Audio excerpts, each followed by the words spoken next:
राधा स्वामी बैठिए आप।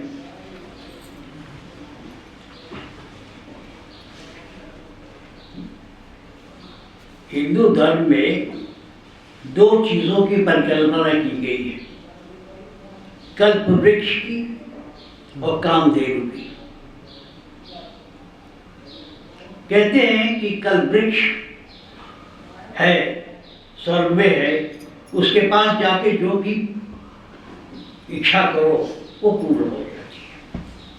यही बात कामधेनु के लिए भी है कि कामधेनु के पास जाके जो कुछ मांगो मिल जाता है। कहते हैं ऋषि वशिष्ठ के पास कामधेनु गाय थी, तो देखो आदमी जो नर देवता किन्नर और वसु इस तरह के 5-7 कैटेगरी है जीवों की। कहते हैं कि 8 वसु होते हैं।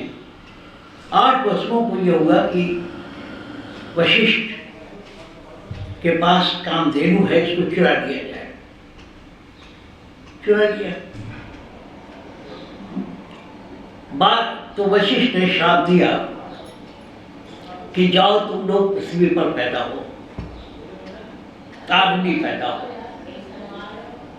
बड़े दुखी हुए तो 7 ने तो आके माफी मांग ली,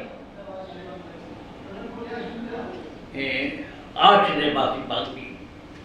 9वां जो था उसने कहा कि तुम नहीं आया।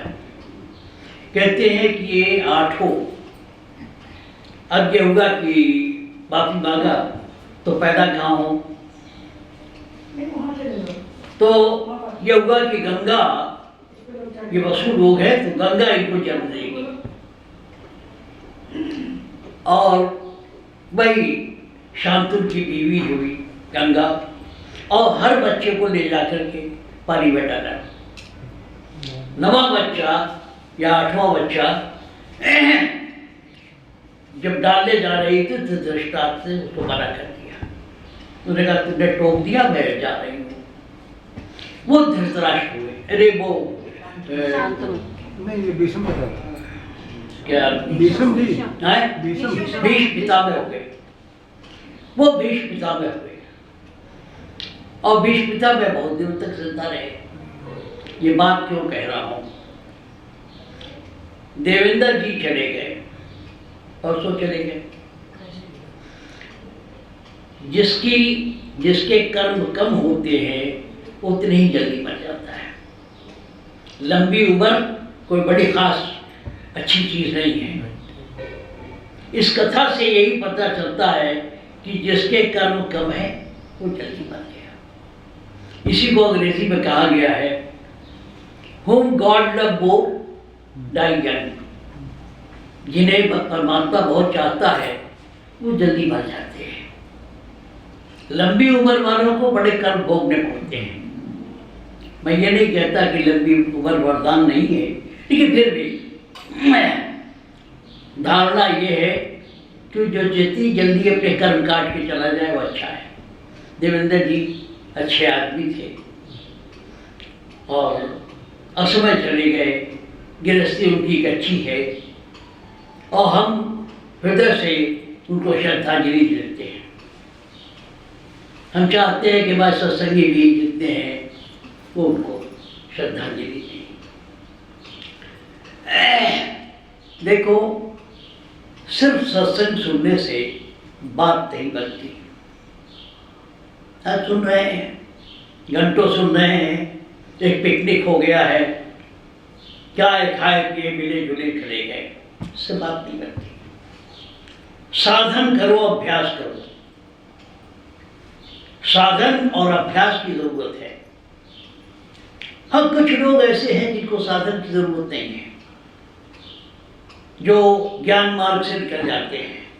शुभदेव महाराज जैसे मैंने बार बार कहा है, शुभदेव महाराज ज्ञान मार्ग से निकल गए, लेकिन ज्ञान मार्ग से राजा जनक निकल गए।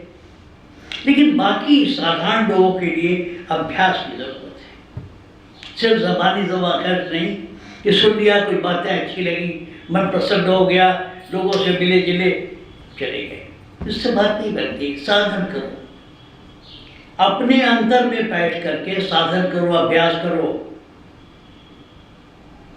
तब जाकर के इस जीवन का कुछ रहस्य खुलेगा, तो बात कुछ समझ में आएगी। अभी सत्संग शुरू होने के पहले भोला ने एक बात बड़ी अच्छी कही, सत्संग में आने के बाद अगर आदमी का विचार न बदले, उसके अंदर सुधार न हो, तो बेकार है। मैं देखता हूँ कि बहुत से लोग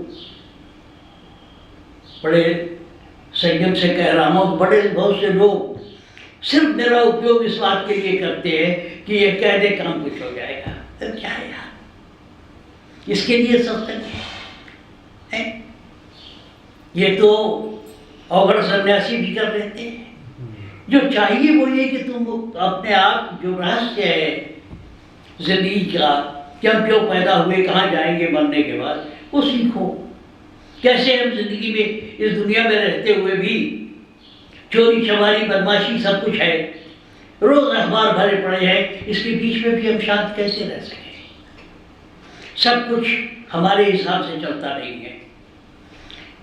कहीं सड़क पर निकलो, कहीं बैलगाड़ी जा रही है, कहीं ट्रक जा रहा है, कहीं बस जा रही है, कहीं ठेला जा रहा है, इसके बीच में जो जगह बचती है, जो जगह छुट्टी हुई है, उसमें से अपने आप को निकालता है। हम दुनिया नहीं बदल सकते, हम इस दुनिया में रहते हुए भी अपना रास्ता बना लें और शांति से रह लें। जिंदगी आपको भी मिली, उनको भी मिली, उनको भी मिली। सारे दुख सुख के बाद शांति कैसे मिले, ये इसका पर्पस है इस सत्संग का। ये सीखना चाहिए लोगों को। दो चार मुरादें हमारी पूरी हो जाए तो उससे क्या होगा? अगर ये दुनिया मिल भी जाए तो क्या है? जिंदगी दिन ब दिन उम्र कम हो रही है, चलने का वक्त आ रहा है। हम नकारात्मक बात नहीं करते, लेकिन एक बात जरूर है, ये तो सही है कि दुनिया में एक दिन जाना है, तो उसकी बात चिंता करो। ये तुम्हारा घर नहीं है, ये पड़ाव है। रास्ते में किसी स्टेशन पर ठहर करके एक आध घंटे गाड़ी का इंतजार करते हो, बस वही बात है। इस दुनिया से चलना है, यहाँ हमारा टाइम बना के क्या करोगे?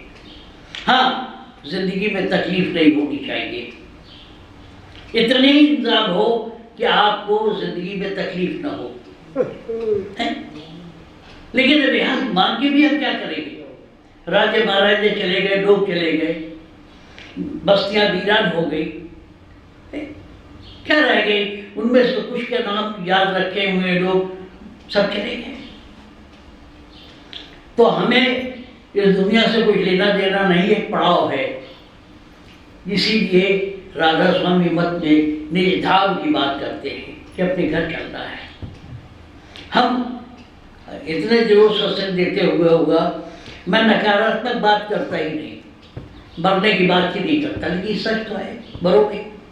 अंग्रेजी में कहते हैं कि it is as sure as death, ये मृत्यु की तरह निश्चित है, ये बात मृत्यु की तरह निश्चित है। मरने की बात करो, मरोगे, दुनिया छोड़ के जाओगे, जब तक यहाँ हो इसका इस्तेमाल करो। बिल्कुल ठीक, जैसे मैंने कई बार कहा है, रेलवे में फर्स्ट क्लास कंपार्टमेंट होता है, उसमें हर आराम है, हर आराम है, लेकिन स्टेशन आया उतर गए, वो सामान वहीं छूट गया, उससे हमारा लेना देना नहीं। जब तक दुनिया में है, अपने आराम और खुशी के लिए रहो, लेकिन ये मत सोचो कि हमेशा यही रहना है। लोग झगड़े कर रहे हैं, किस बात के लिए? ये क्या है, जब तक मालिक की रजा नहीं होगी तुम उसका उपयोग नहीं कर सकते हो। सारी जायदाद होते हुए भी उपयोग नहीं हो पाता है। इसलिए इतना तो सच समझो कि एक दिन यहाँ से जाना है, और जाओ तो हंसते हुए निकले दम, ऐसे हो हमारे कर्म। दूसरी बात ये है कि और कुछ करो न करो, सताओ न किसी को। जब लोग सताते हैं खुद सताए जाते हैं। मजबूरी है कि अगर हम अपने बाप की सेवा नहीं करते तो हमारे बच्चे भी हमारी सेवा नहीं करेंगे। मैंने किसी बच्चे से नहीं कहा तू मेरी सेवा कर, नहीं करते हैं, वो अपने ढंग से कुछ करते हैं, हमें उसकी ज़रूरत नहीं। बात क्या है कि तुम्हें अगर मौका मिला है तो अगर भला नहीं कर सकते तो बुरा मत करो, वरना आखिर में भोगना जाना पड़ता है, भोगना पड़ता है। बहुत सारे दुख हम खुद पैदा करते हैं, जिसको कहते हैं कि अपने भरे भरम की रसरी अपने घर का पासा। एक आदमी का मुझसे अग्रवाल साहब से नहीं पड़ती, मान लो तुमसे पड़ती है, उनसे पड़ती है, लेकिन अगर आदमी किसी से नहीं पड़ती है तो उसका मतलब कुछ कमी है। मान लो मेरी एक आदमी से नहीं पड़ती, दूसरे से पड़ती है, तीसरे से पड़ती है, लेकिन दुनिया में आपकी किसी से अगर नहीं पड़ती है तो मतलब कभी आप में है। दुनिया में कई कमी हमारे में है। और एक बात है, कम से कम अपने अंदर भी झांक के देखा करो, कहाँ कमी रह गई है। सबसे बड़ी बात है हिंदू धर्म में, एक बड़ी अच्छी बात है प्रायश्चित।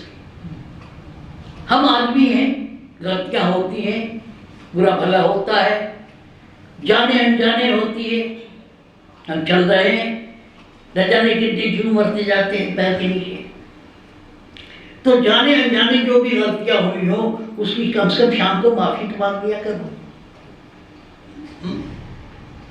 कि भाई महाराज अगर जाने में अनजाने कोई गलती हुई है तो माफ करना, इतना कर सकते हो। और फिर अगर महसूस हो जाए कि हमने कहीं गलती की है, प्रायश्चित करने के बाद दोबारा मत करो। हिंदू धर्म तो इतना विशाल है, कहते हैं कि एक बार भी मरते वक्त अगर रंग आ जाए ज़बान पे तो आदमी टल जाता है। ये जिंदगी मिली है, हम अपनी दुनिया खुद बनाते हैं। अपनी दुनिया प्रेम से बनाना पड़ेगा, दुनिया प्रेम से बनाना पड़ेगा। प्रेम करोगे तो प्रेम मिलेगा, वो प्रेम नहीं जो आजकल के लड़के लड़कियां करते हैं। अगर हम उदार नहीं हैं, हम तुमसे, ये दुनिया लेन देन की है, हम तुमसे प्रेम से बात न करें, तुम प्रेम से कैसे हमारे साथ व्यवहार करोगे? अगर चाहते हो कि प्रेम हो तो कम से कम दूसरों से सद्व्यवहार करो, न करो तो कम से कम बुरा तो न करो। ये सारी चीजें जैसे कहते हैं ना, अपने भरे भरम की रसरी अपने घर का फांसा। शहतूत का कीड़ा अपने मुंह से राल निकालता है और अपने ही जाल में फंसता जाता है। कोई याद वाला है, अपने भरे भरम की रसरी अपने घर का फांसा। इसलिए कम से कम अगर अच्छा न करो तो बुरा न करो। और ख़ास करके मैंने पहले भी कहा और अब भी कह रहा हूँ, किसी का दिल दुखाना या किसी का हिस्सा मारना ये दो बड़ा पाप है, बाकी पाप नहीं है। अगर हमारे किसी व्यवहार से किसी का दिल दुख गया तो बहुत बड़ा पाप है। इसको कहते हैं हिंसा। जैनियों में भी और जगह भी कहा जाता है कि हिंसा, बुद्धिज्म में भी, बुद्ध धर्म में भी हिंसा मना गया है। न वचन से, न मन से, न कर्म से हिंसा नहीं होनी चाहिए। आप किसी का खुद टच, ये चीजें लौटती हैं, खुद लौटती हैं, ये प्रतिधन की तरह लौटती हैं। हमारी ही चीजें फिर हमारे पास लौटती हैं। कहा जाता है कि एक लड़का, एक आदमी अपने बाप को मिट्टी के बर्तन में खाना देता था। कुछ दिनों बाद उसने देखा कि उसका लड़का जो है वो बर्तन धो धो के रख रहा था। उसने पूछा ये क्या कर रहे हो? कह रहे हैं जब आप बुढ़े हो जाएंगे तो मैं आपको इसी में खाना दूंगा। यह है, ये लेन देन क्या है, रिवाज है। अगर हमने अपने बुजुर्गों का ख्याल नहीं किया तो हमको भोगना पड़ेगा। फिर अपनी मखलूती क्यों हो? अधिकतर चीजें इसलिए हैं कि हमारे ही कर्म हमारे पास लौटते हैं। इसलिए अगर अच्छा न कर सको तो बुरा न करो। सबको हक है अपने हिसाब से जीने का, तुम जियो। दुनिया के महर्षि जी ने भी 10 जगह कहा है, कई जगह कहा है कि दूसरों को छेड़ो नहीं। गीता में भी कहा गया है कि कर्म करो। कर्म क्या है? तो तुम्हारे प्रति हमारा क्या कर्तव्य है, मुझे वो करना चाहिए। तुम क्या करती हो इसके में परवाह नहीं, क्योंकि हमें जवाब दिया जाएगा। हमें हमारे ही अगर मालिक है और वहाँ ऊपर जाके हिसाब किताब होता है तो हमने जो गलतियां किया है उसी का जवाब देना पड़ेगा। दूसरों ने क्या किया है उसका जवाब वो देंगे। तो कम से कम अपने कर्म साफ रखो, अपने कर्म साफ रखो। मैं सत्संग सुनने से कोई बात नहीं होती। अभी शुरू में सत्संग शुरू होने के पहले मैंने कहा था कि गंगा जी की मछलियाँ तरती नहीं हैं, वहीं पैदा होती हैं वहीं मरती हैं। लेकिन जो किसान 6 महीने पेट काट करके पैसा इकट्ठा करके गंगा जी नहाने जाता है वो तर जाता है, एक ही डुबकी में तर जाता है, क्यों? उसका मन शुद्ध हो जाता है। उसकी, जिसको मुसलमान लोग कहते हैं कि नियत बांधना। नियत बांधना क्यों है? ये कहे कि मैं हज पर जाएंगे, हज पर जाने के लिए बेचारे तैयारी करते हैं, अपनी कमाई पैसे उसे इकट्ठा करते हैं, तो हज पर जाते हैं जिंदगी में एक बार।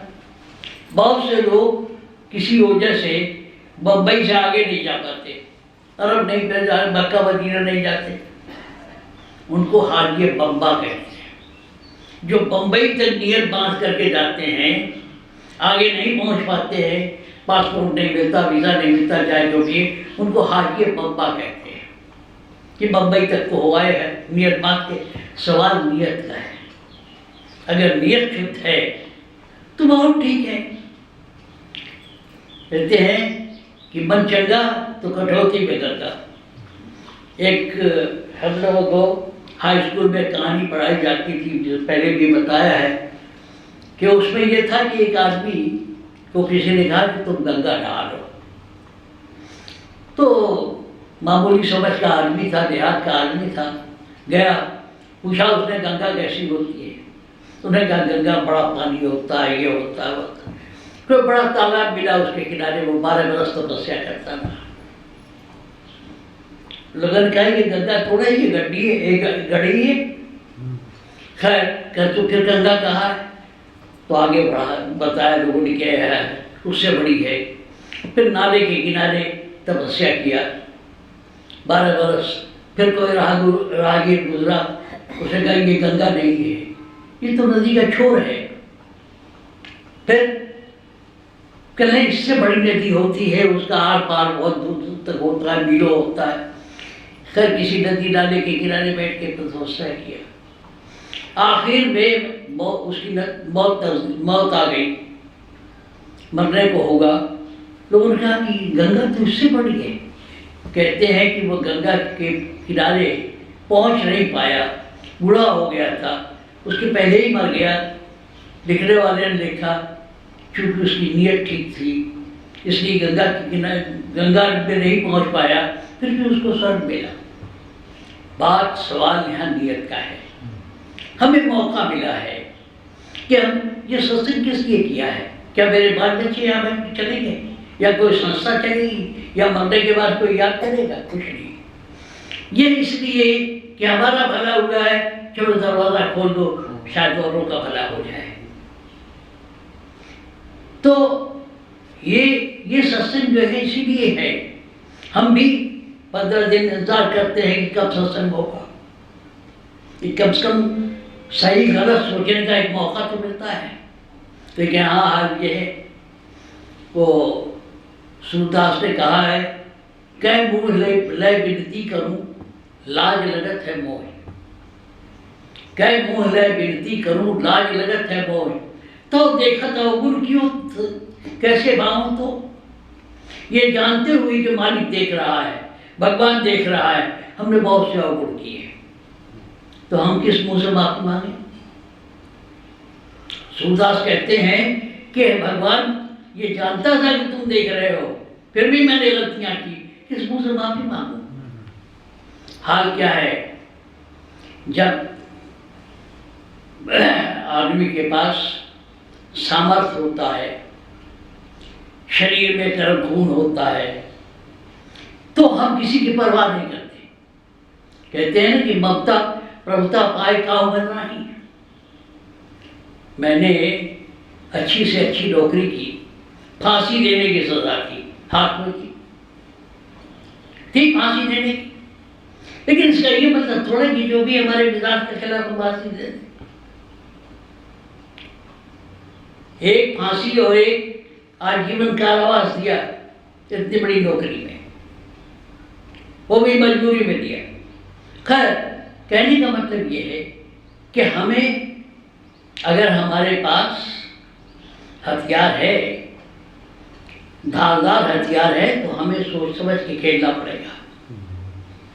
अमेरिका के पास एटम बम है, लेकिन ये नहीं है कि हर बार वो निकाल के फेंक रहा है, फेंक दे दुनिया भस्म हो जाए। जापान का एक बार फेंका था, कई 100 किलोमीटर में कुछ उगता नहीं, वहाँ आदमी टेढ़े मेढ़े पैदा हुए। अब दुनिया हिम्मत नहीं करती। कहने का मतलब ये कि जितने ही ताकतवर हथियार हो, उतने ही संभल के खेलना पड़ेगा। बंदूक, लाइसेंसी बंदूक है तो इसका मतलब थोड़ा कि हर आदमी मारते चलो।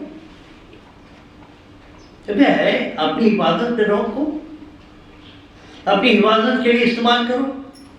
और एक बात है, दुनिया ने जितनी जगह छोड़ी है उसी में मुझे रहना पड़ेगा। हमसे समझौता करना पड़ेगा, बीवी से समझौता करना पड़ेगा, बच्चों से समझौता करना पड़ेगा, भाइयों से समझौता करना पड़ेगा, तब हमें शांति मिलेगी। हम चाहें कि हम अपने ही मन के हिसाब से लोगों को नचाते रहें, नहीं हो पाएगा। राजा महाराजाओं को नहीं हो पाता। आज दुनिया में एक ही राजघराना है जो अभी राजा है, क्वीन एलिजाबेथ सेकेंड, लेकिन उनको भी अपनी मनमानी करने की छूट नहीं है। उनकी पार्लियामेंट तय करती है कि कितना इनको तनख्वाह दिया जाएगा, कितना इनके बच्चों को दिया जाएगा, कहाँ जाएंगी, कहाँ नहीं जाएंगी।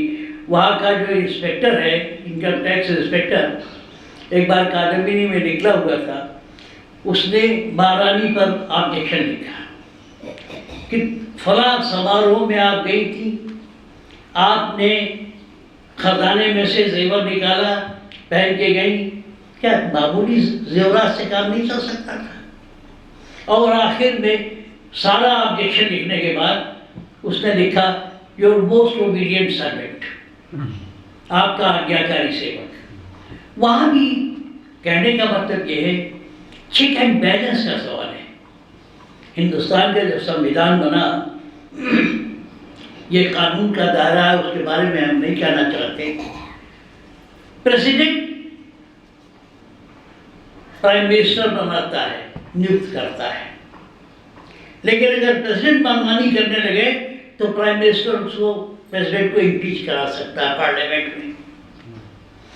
चेक एंड बैलेंस कि कोई जो है ऑटोक्रेट न हो जाए, इसलिए पूरे कॉन्स्टिट्यूशन में चेक एंड बैलेंस है। अगर ये करेंगे तो ये करेगा, ये करेंगे तो ये करेगा।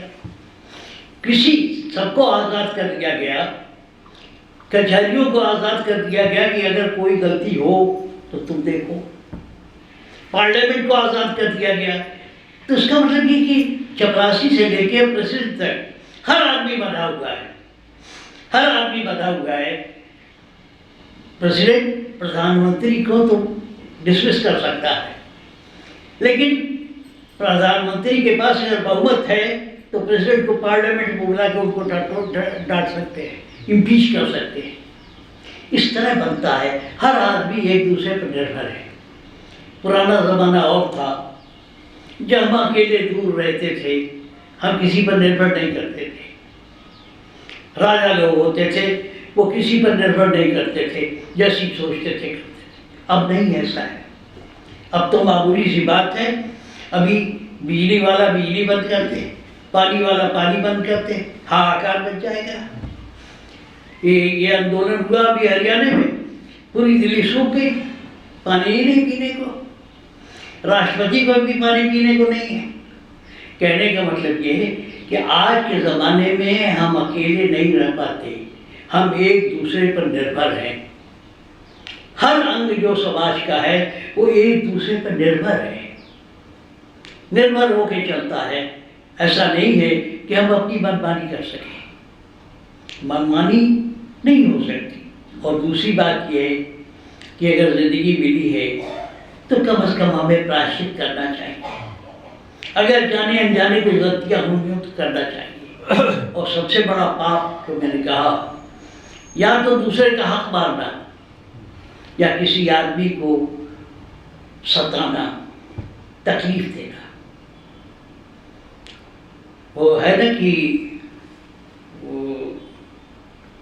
क्या सांस की लो वसम हो जाए,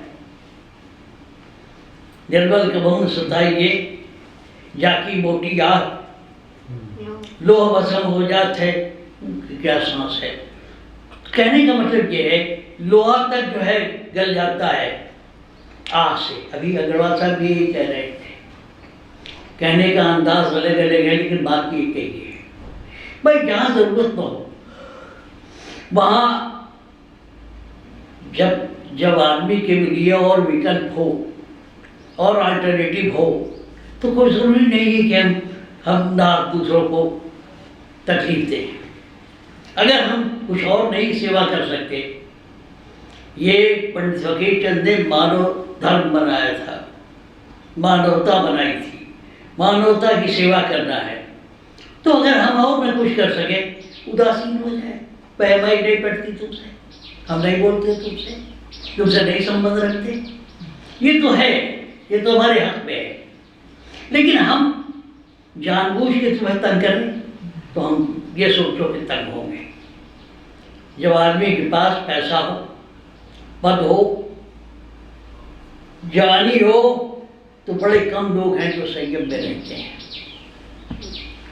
बड़े कम लोग हैं। अगर जवानी हो, पैसा हो, आज़ादी हो, तो देखा नहीं है कितने नौजवान वो शेंट के चलते हैं और आखिर में गोली मार दिया जाता है उनको। क्या फायदा इस अकड़ से, क्या फायदा? अकड़ किस बात की रह गई? रावण अकड़ा चला गया। कहते हैं ना कि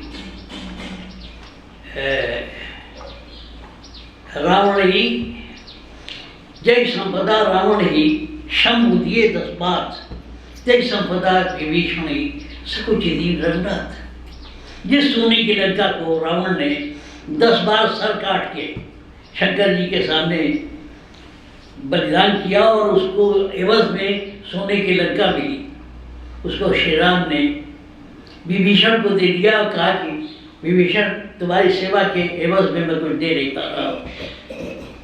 संकोच होता है कि तुम्हें क्या, तुमने बड़ी सेवा की, कुछ नहीं रह गया, किसी का कुछ नहीं रह गया। ये लाल किला खड़ा है, न जाने कितने कितने तोपखाने यहाँ थे, न जाने कितने कितने लोग थे। नादिर शाह चला गया, फला चला गया, अब्दाली चला गया, कोई रह गया? कहते हैं कि सिकंदर जब मरने लगा तो उसकी माँ ने उससे कहा कि बेटा तुम मर रहे हो और कैसे तुम्हारी हमारी भेंट होगी। उसने कहा कुछ नहीं, हमारे कब्रिस्तान, हमारे कब्र पर आके सिकंदर सिकंदर चिल्लाना, मैं आ जाऊँगा, मेरी रूह आ जाएगी तो बात कर लेना। सिकंदर मर गया। एक तो वो जब मरा तो दोनों हाथ खाली था। जब मुर्दा होता है तो उसके हाथ से कुछ नहीं रहने देते, जेवर और जो कुछ भी है निकाल देते हैं, नंगा करके नहलाते हैं, नहला के फूंक देते हैं या कब्र में गाड़ देते हैं। तो सिकंदर की माँ वो आके कब्र पे चिल्लाती रही कई दिन, सिकंदर सिकंदर। 8-10 दिन चिल्लाने के बाद आवाज आई, किस सिकंदर की बात करती है, किस सिकंदर की बात करती है? यहाँ तो बहुत सारे सिकंदर लेटे पड़े, किस बात का नाज है? पूरी जिंदगी टेम्परेरी है, न जाने कहीं मारिया क्या घर क्या परदेश। इतना अगर कोई शीशे की चीज गिर जाए तो शायद बच जाएगी। स्कूटर पर जा रहे हो, 3 व्हीलर स्कूटर पर जा रहे हो, जरा सी खराश लगे भर गए, क्या है देवेंद्र भाई जो है क्या हुआ, निमोनिया हुआ, भर गए, 3 दिन में भर गए। इतनी टेम्परेरी जिंदगी है और नशा तुम्हें इतना है कि अपने आगे किसी को वो नहीं करना चाहते। कभी इतने रागे महाराजे हुए, कुछ को लोग याद रहते हैं, बड़े जालिम लोग थे यहाँ, एक से एक लोग थे, लेकिन किसी को कोई याद करता है, मुंह पर थूकता है। जब तक जिंदा हो मरोगत पे कोई कुछ न कहे, पीछे पीछे तो कहेगा ही। इसलिए कम अज कम अच्छा काम नहीं कर सकते तो कम अज कम परहेज करो बुरा करने से। फिर वही बात आती है, सत्संग और भजन से कोई फायदा नहीं, वही सूरदास वाली बात आती है, कह मोल है अवगुण, कह मोल है विनती करूं, लाज लगत है मोर, तो देखत अवगुण पियो कैसे पाओ। हो सकता है हर आदमी अपने आप को अच्छा समझता है, ये कमजोरी है, वो समझता है मुझसे अच्छा कोई है नहीं, मैं 1 पीस हूँ, भगवान ने मुझको एक 1 पीस बनाया है, मुझसे अच्छा आदमी को देंगे, जो मैं सोचता हूँ वो ठीक है, जो और कोई है। तो भाई हो सकता है कि गलतियाँ हो, अपना चेहरा देखना हो तो शीशे की जरूरत होती है, अपने चेहरे के दाग शीशे में दिखाई पड़ते हैं। कोई दूसरा ही बता सकता है कि मुझ पे क्या अच्छा है क्या बुरा है। अक्सर लोग कहें तो मैं क्या करूं भाई, मैं तुम्हारे बारे में तो फैसला दे सकता हूँ, अपने बारे में क्या कहूँ ये तो तुम बताओ कि हमारे में क्या कमी है। वो तो हमारी कमी बेशी जो है, हमारे गुण अवगुण तो दूसरा ही बता सकता है, हम क्या बता सकते हैं। इसलिए हमारे कहने का मतलब ये है कि कम से कम शाम को रात में सोने के पहले कान पकड़ के भगवान से माफी मांग लिया करो। इस सिर्फ सत्संग सुनने से कोई बात नहीं बढ़ती, जितना सुनती हो उसका कितना हिस्सा रह जाता है। अगले दिन इसका 40% रह जाता है, उसके बाद 30, 20, 5 फिर 0 रह जाता है। हम कभी कभी अनजाने में बहुत सी गलतियां कर जाते हैं। मैं हमें नहीं मालूम, हमने तो किसी मतलब से कोई बात कही नहीं तो मैं लग गई। तो ऐसी गलतियों की भी माफी तो मांगो, प्रायश्चित तो करो। ईसाइयों में और मुसलमानों में कहा जाता है क्योंकि वहाँ पैदा होने से लेकर के मरने तक, बाकी कहा जाता है कि लेट जाओ कब्र में, क़यामत का दिन आएगा, अल्लाह मियाँ उतरेंगे और दरबार लगाएंगे, वो उस दिन फैसला होगा कि क्या अच्छा है क्या बुरा है। हिंदू धर्म में तो ये कहा गया है कि आप प्रायश्चित कर दो। बिल्ली मार दिया तुमने डंडा और बिल्ली मर गई तो पंडित लोग तो कहेंगे कि सोने की बिल्ली दान कर, लेकिन है क्या, प्रायश्चित करना चाहिए। हिंदू धर्म में सबसे बड़ी बात है, बड़ा आशावादी है कि मरते दम भी अगर राम आ जाए ज़बान पे तो आदमी तर जाता है। तो हमारे कहने का मतलब ये है कि हम जाने अनजाने गलतियों की माफ़ी तो मांग लें। और भोला ने जो कहा वो यही है कि भाई अगर हमारे अंदर कोई तब्दीली नहीं आई तो व्यर्थ है, ये सत्संग व्यर्थ है, ये लेक्चर व्यर्थ है, वो है। और दूसरी बात ये कि बहुत सी बात दिमाग तो मान लेता है, मन नहीं मानता। मन जो है 10-5 मिनट के लिए मान लेगा क्या भाई ठीक है, शुद्ध हो जाएगा। यहाँ से जाओगे चौहान पट्टी पहुँचते पहुँचते सारा सत्संग सका। तो अब करें क्या? करना ये चाहिए कि सोने के पहले जाने अनजाने गलतियों की माफी मांगो। अगर समझ में आ गई कि हमने आज गलती की है तो कोशिश करो कि दोबारा न हो। इस तरह अगर अपने आप को करते रहोगे तो एक दिन सारी गलतियां खत्म हो जाएगी, सारी कमजोरियां खत्म हो जाएगी। और दूसरी बात ये कि इसमें किसकी बनी है? बहादुर शाह जफर दिल्ली का बादशाह था, उसका वो शेर है कि किसकी बनी इस आलम नापायदार में, जो दुनिया नश्वर दुनिया है इसमें किसकी बनी है? मांग के लाए थे 4 दिन तो आरज़ू में कट गए 2 इंतजार में। और फिर आखिर में कहता है कि किसकी बनी है इस आलिम नापायदार में, ये नश्वर दुनिया में किसकी बनी है? कौन रह पाया है?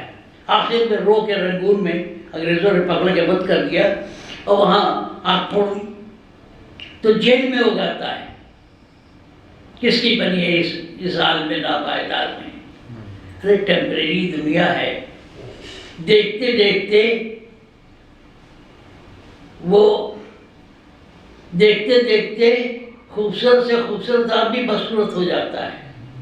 एक एक्ट्रेस है साधना, अपने ज़माने में साधना कट बाल कटा, ये कटा वो कटा, आजकल वो बाहर आती नहीं इसलिए कि कुरूप हो गई। सुचित्रा सेन न जाने कितने कितने उसमें थी, सुचित्रा सेन बाहर नहीं आती, उसकी बेटियां उठिया रीमा सेन और काम करती हैं, सुचित्रा सेन बाहर नहीं निकलती, निकलती भी है तो भुवन काट के निकलती है, कलकत्ते में कोई देखे नहीं। इस चीज़ की बात है। अरे जिंदगी आराम से गुजर जाए यही बहुत है।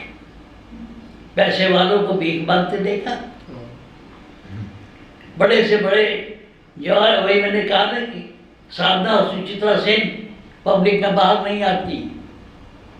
अभी बैजंती माला की पिक्चर आई थी, वो उसका 2 मिनट के लिए आया था, अजीब खड़बूस हो गई है। तो किस चीज़ पर नाज है? दौलत पर, जवानी पर, ताकत पे। अगर तुम्हें मिला है कोई चीज़ तो सोच समझ के उसका इस्तेमाल करो। ब्रह्मास्त्र अगर मिला हुआ है इसका ये मतलब नहीं कि जब कोई बोले बातें, कई जगह आता है कि भगवान कृष्ण ने महाभारत में किसी को ब्रह्मास्त्र मिला हुआ तो गलत जगह चलवा दिया है। मामूली आदमी को मारने में उसको ब्रह्मास्त्र खर्च कर दिया, उसको कोई ताकत ही पावरी। दुनिया में कोई चीज़ टिकाऊ है नहीं।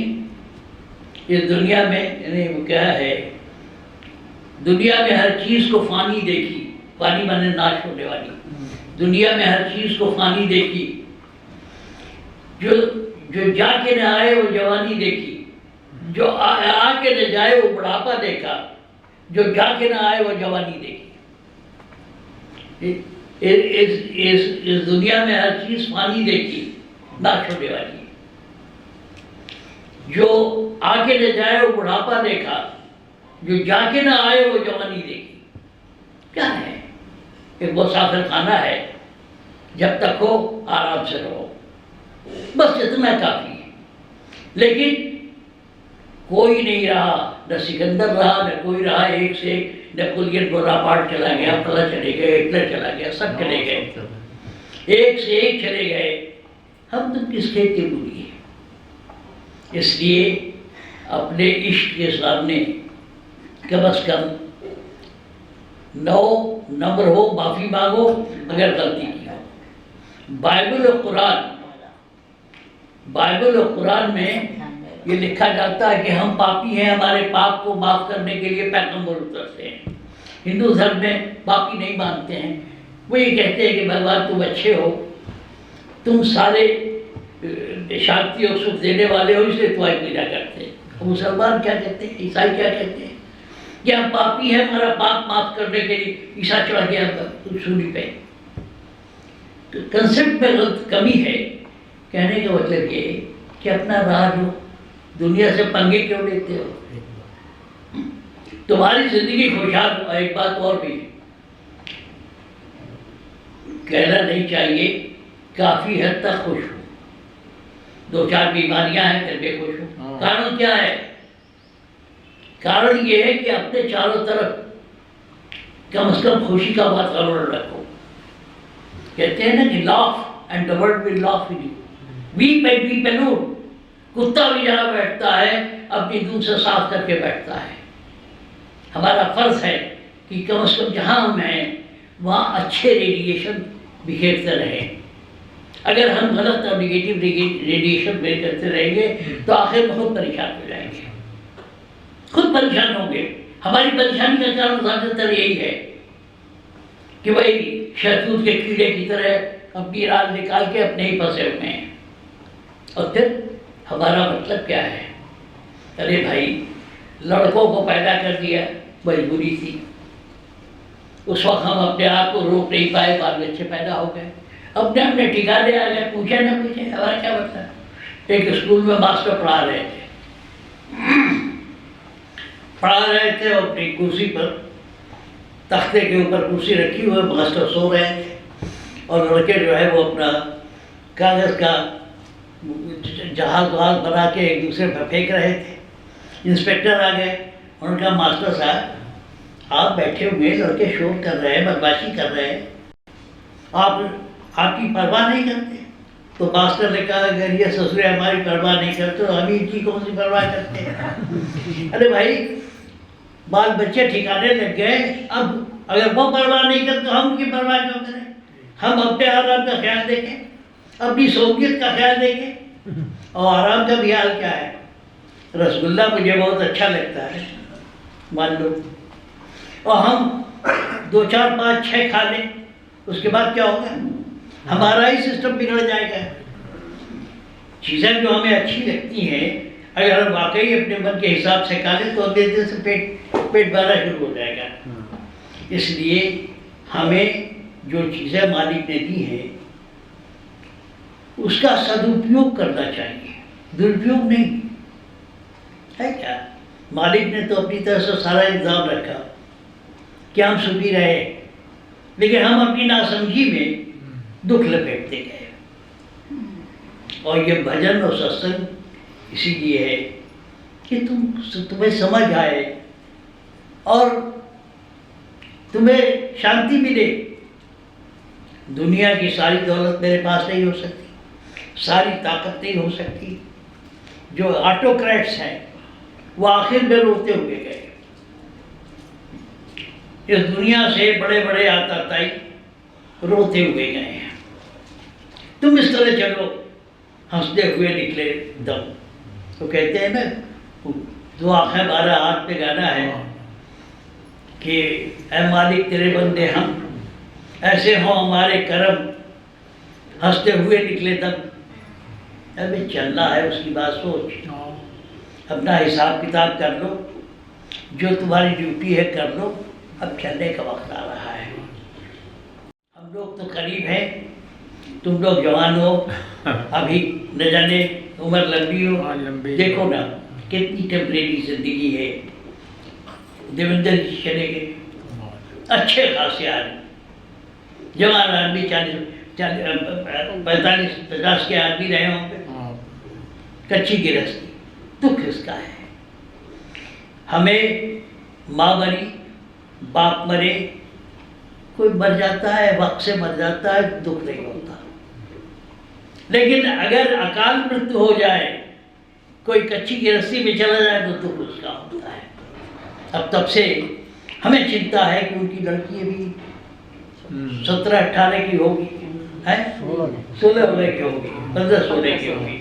अभी लड़का 18 साल का लड़का, फर्स्ट ईयर में लड़का है। मालिक दया करें और अगर कुछ हो सके तो हम तो अग्रवाल साहब से पूछते रहे, पता भी नहीं चला, वो लोग लेके चले गए ऊना, वहीं क्रियाकर्म करेंगे। लेकिन जो भी हो पाए, मदद की जा सकती है। हम लोगों के पास पैसा नहीं है, संगत के पास भी पैसा नहीं है, लेकिन और इसीलिए मैं कह रहा था शुरू में कि जो जो बेवक्त चला गया उसके लिए दुख है।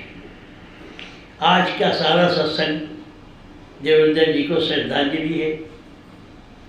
मालिक दया करे, उनको शांति दे। अच्छे खासे आदमी थे। बहुत अच्छा। यही है ना कि हम लोगों में से बैठे बैठे कौन कब चला जाए, ठीक। कोई ठिकाना नहीं। काल गए है केस, न जाने के मारिया क्या घर का पड़ दिया। जब तक बस चले तौबा करते रहो। राम राम स्वामी। हाँ भाई, अब बोला कहाँ सुना आप?